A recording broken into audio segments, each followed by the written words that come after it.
kanina, tabi-tabi po sa mga bata na nanonood, sabi mo, beware ang mga naglalandi sa aking asawa.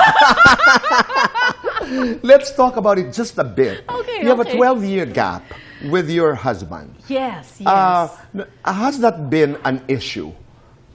Ang issue lang siguro doon ay hindi kami nagkaroon ng biological na anak namin kasi when we... Is that an issue even? Nung nagkakilala kami, hindi okay. na ako pwedeng magbuntis kasi Okay. masyado na akong matanda.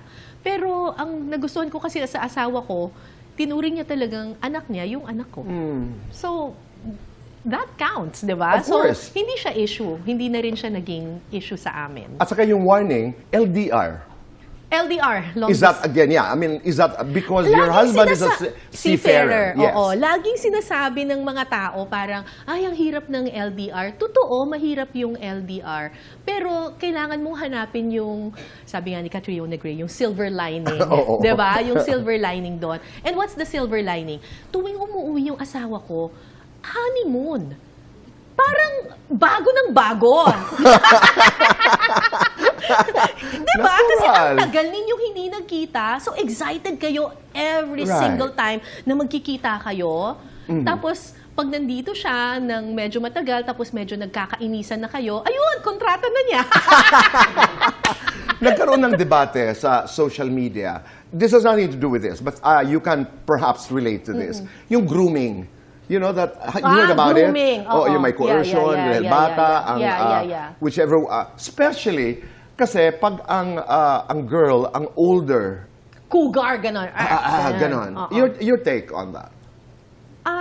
Parang sa asawa ko, hindi naman ata ganon. Kasi, No, but generally, ilabas natin doon sa inyong relasyon. A woman is older, a lot older, for example, than the boy.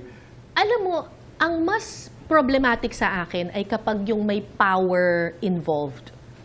When it becomes, a problem of power. Oo, Okay. if it becomes a problem of power. Yun, kasi sexual harassment na yon, iba na yon. Yung age, sa totoo lang, wag lang minor de edad.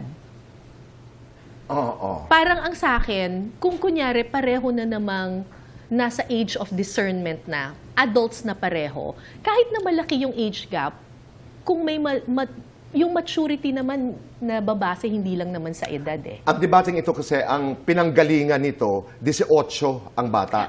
Ito Remember? yung kay Ito yung Apple key David. yes. Oo, Right, na the yung basketball kay player. Apple David. Oo. Hindi ako masyadong familiar doon sa, hindi rin kami Kasi yung mag-anak age ni of Apple discernment can be debated pag halimbawa Yeah. 18 ka, di ba? Although it's legal. Ang actually mas issue ko doon, hindi yung... Sorry, hindi ko naman sa inaano si Apple ha, pero ang mas issue ko doon, hindi yung age gap. Ang mas issue ko doon yung, kasi journalist siya, tapos nire-report niya. Okay. Tapos, di ba, you shouldn't have relations with your case studies or Oo. with... You share the same workplace, in other words. With the same. Di ba, parang, paano na yung pagiging objective mo doon sa nire-report mo? Sa reportage mo. Kung may relasyon ka doon sa iyong I get your case point. study. I get your Parang point. mas doon ako ganon. Okay.